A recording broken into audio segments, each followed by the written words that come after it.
all 6 OP-06 leaders have finally been revealed. We got Yamato at the start, we got Reiju, and then we have an Uta and Hod Jones reveal, and now finally today we get our last two, which is Gecko Maria and Perona, Trilobug team, which is absolutely awesome. So in this video we're going to talk about all of the leaders yet again, as well as talk about their effects and where I personally would rank them in terms of playability and power level, just kind of as a thought experiment and seeing how these leaders will end up in the future metagame. I think they have some really strong ones, some maybe a little bit subpar, but we're just gonna get into the leaders in this video, starting with Yamato. So let's get into it. Alright, so first up we have Yamato, a green yellow leader, 5000 power with 4 life, with the ability of double attack inbuilt on the leader himself. So Yamato has double attack and as well as activate main once per turn. If your opponent has 3 or less life, attach up to 2 rested dawns to one of your characters. So first of all, in terms of the most popular leader that people are probably going to pick up on day one and play like a day one release, it's definitely going to be Yamato, because it's just really powerful. You can get some really easy wins if people aren't prepared to fight against Yamato. Just having double attack on the leader is super oppressive. You can start, if you're going first or second, you put all of your dawns on the second turn and then like swing in for either 8k or 9k and then force out your opponents to, spend massive amounts of resource or counters. And if your opponent plays out a blocker, you have Izo, because Izo is mono, you can search out, or you can just have it in your hand, rest that blocker, put all the rest of the dawns onto Yamato and swing in yet again. I think like going second would be actually really quite good with Yamato, because then you can put 4 dawns, making a 9k power leader, and your opponent, if they don't have a blocker, has to find a way to counter out of that. If not, they're gonna lose 2 life right off the bat.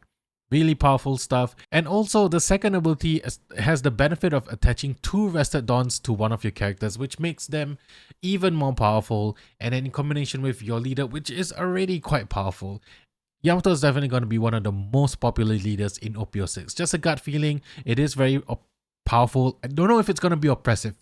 That's the thing. There's a lot of conversation about this leader. Is it too strong? We've said that about many other leaders beforehand. We have to wait and see, and maybe it will be a problem, maybe it won't be. We have to see how it plays out. But Yamato, definitely excited. If you want to see me talk about more in depth about the different types of cards that can work well with Yamato, I do have a video talking about Yamato as a leader. Link will be in the description below, as well as the next leader, Reiju. So we do have a video talking about Reiju, as well as some other Vinsmoke cards, so you can check it out if you want to. But for this video, we're just going to briefly go over the effects. So 5000 power with 4 life. This is a blue and purple leader with the ability on your turn, once per turn, when one of your Dawn cards on the field is returned to your Dawn deck, draw 1 card. So right off the bat, card advantage leader. It's going to be a really good control-y type, because blue and purple has, a lot of great removal, a lot of great late game threats as well. And at the same time, I didn't mention this particular card in the previous video, but it has been brought to my attention. If you're playing Queen, the 5 cost 6000 power Queen blocker, you're Dawn minusing 1, so you're drawing 2, discarding 1. And then with Reiju's ability, you're drawing an additional card. So you draw 3, discard 1. That is absolute value, my friends, when you're playing with Reiju as a leader. So if you haven't picked up your playset of Queen, if you're already, if you're in the OP-04 metagame for the English release, gearing up to OP-05 and you want to play Purple Luffy, just pick up a playset of Queen blocker, because it's going to be really good if you're planning to switch into Reiju in the future as well. So future-proof yourself that way. And Reiju works really well with all other, the other Vinsmoke cards. You can check it out in the previous video. But this ability should have been something Crocodile should have had, like early on in the game. I don't know, it just feels like a Crocodile type ability, because it's Dawn minusing and you get to draw ones. I don't know, it just doesn't make sense. But I'm glad it's on Reiju, and I can't wait to see the alternate art. The next leader that was revealed, I think it was like last week, it was Uta. So Uta is a red-purple leader, 5000 power, 4 life with the film archetype, and her ability is when attacking, you may trash 1 film type card from your hand, give up to one of your opponent's characters minus 2k until end of turn, then add up to 1 Dawn from your Dawn deck as rested. So it's doing 2 of the colors really well. So you're doing the red thing where you're reducing power of one of your opponent's characters, and then you're doing the purple thing where you get to ramp by 1. So every time you attack, you don't even need to put dawns on Uta, you get to ramp by 1 dawn as rested. So in that sense, it's kind of a decent ability for sure. And in red, that minus 2k is going to come in handy so much because you can kind of set up a very good fire fist. You can minus 2k and then use a jet pistol. There's a lot of removal in red that's based on power, and having an additional minus 2k inbuilt to your leader would make it really, really powerful.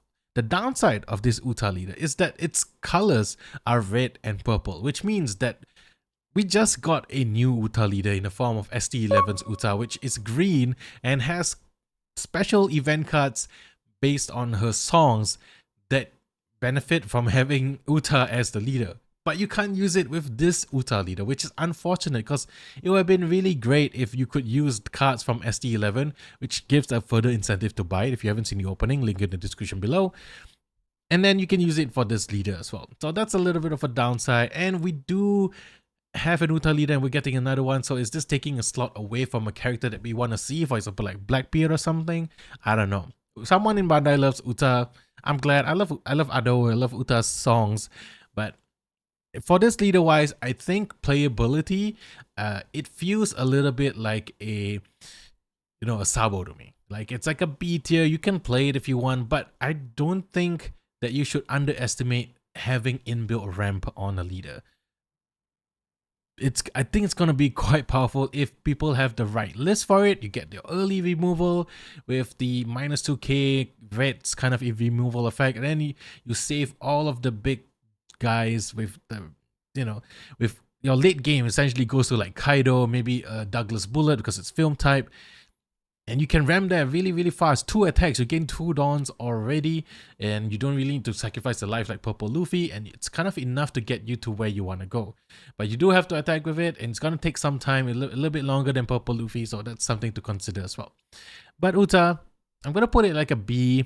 I think people will still play it. People really do like Uta. Maybe could be A in the right build. We just got to wait and see. Now the next leader, fresh off 3 different waifu cards, is another waifu card. It's none other than Hod Jones. 5000 power with 5 life, Fishman, new Fishman Pirates, and Hod Jones' ability is activate main. You may rest this card, rest up to one of your opponent's 3 cost or less characters, or one of their dawn.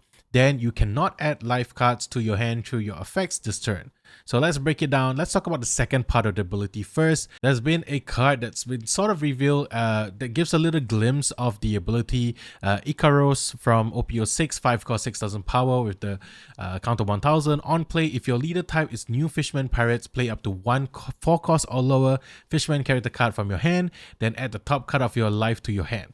So in the early game, you don't really want to use Hodi's ability to prevent you from adding life cards. If you want an additional card draw, you can to kind of protect your life a little bit, but you can use cards like Icarus to kind of play out more stuff and then add cards from your life to your hand just to have a little bit of a bigger hand size. And then in the late game, you have the utility of resting Hod Jones, resting one of your opponent's 3 cost character, or messing up their play, because a lot of purple players, a lot of red players have that blast breath, has that radical beam, and you can kind of shut that 1 dawn down if you want to go for a bigger attack, and then your opponent has to kind of evaluate whether it's worth to counter with the other cards in your hand. So in that case, I think there's a place for Hod Jones, right?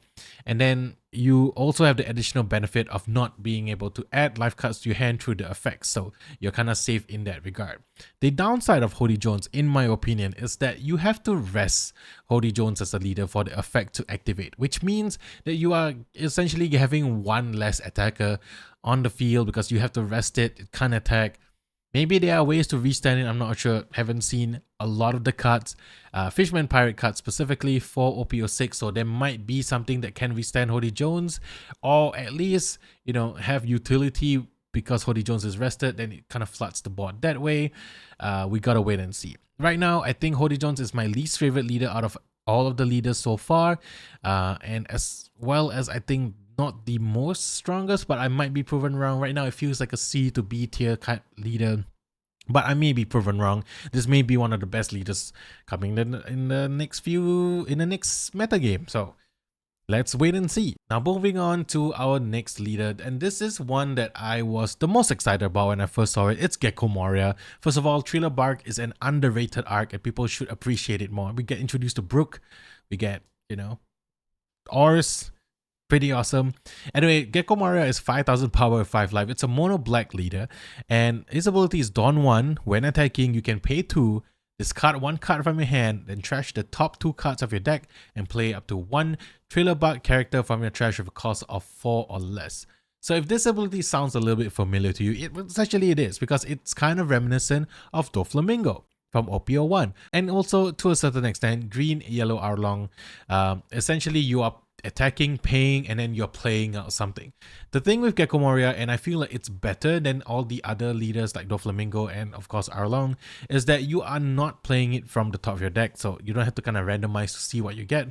You can, the card that you discard at the start of the ability when you're attacking is the card that you can play. So you discard something that's 4 or less, you attack with Gecko Maria, you trash 2 cards, and if there's something better, great. If not, you just put the card that you trash back onto the field. And it's not rested, it's active, so your opponent's going to have a harder time to get rid of it without using like effects or events.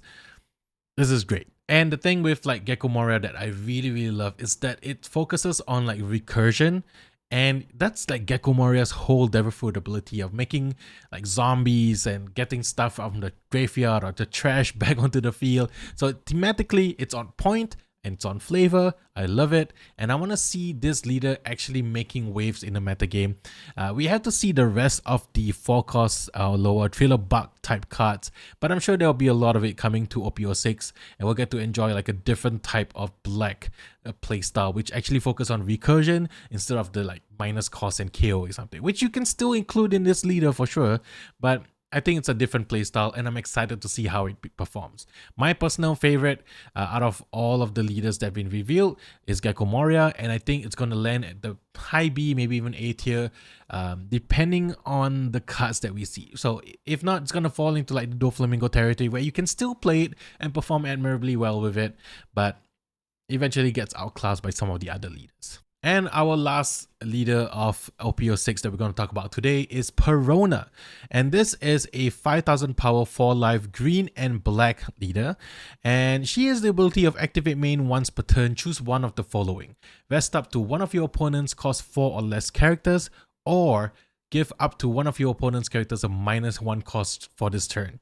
So versatility is the keyword for Perona's playstyle. First of all, just really great stuff. Perona essentially has a card that's been revealed that works really well with Perona. It's none other than the legendary swordsman himself, Ryuma. So Perona is able to rest for free one of your opponent's cost 4 or less characters, which is great. So if you're playing, if your opponent played out something like an Olympus or something, rest it immediately. And then you combo it by playing down Ryuma, which has the ability of on play and on KO up to one of your opponent's rested characters with a cost of 4 or less. Combo wombo right there, that's your removal. So in that sense, very versatile card. You can prey on a little bit of the smaller decks, even the mid-range 4-cost blockers that have been making waves. And you can KO it with Ryuma as well as in combination with Perona's ability. And the second ability is up to one of your opponent's characters gets -1 cost during this turn. Sakazuki already does that. Sakazuki needs to attack though to give something -1, but Perona does it for free, and in combination with other black cards, you can definitely get to that kind of threshold where you can KO something that's X cost or lower. So Perona just gives an additional -1 on top of that. So it's very versatile. The problem is green and black doesn't necessarily have a lot of cards that mesh really well together. We've seen that in Isho, but I feel like there's going to be utility in both green and black for the Thriller Bark cards. So I'm excited for that, and it's going to make Perona a real powerhouse for sure. I'm going to rank Perona as a because, like, you know, it's a leader that you bring to counter certain decks in the metagame. That's how I see Perona as a leader, and it's definitely going to be one of those sleeper hits, B+, A tier leaders. I may be wrong, but that's just how I'm viewing Perona right now. And there you go. That's all of the 6 leaders coming to OP-06. Very, very excited about that. I love Gecko Maria. Perona seems really cool. Yamato's going to be a lot of people's day 1, but I'm excited to know what you think. Which one of these leaders are going to be your favorite leaders from OP-06, or which one do you think is the most problematic? I feel like a lot of people are going to say Yamato, but we gotta wait and see in the upcoming meta game to see whether Yamato actually is as oppressive as people deem Yamato to be.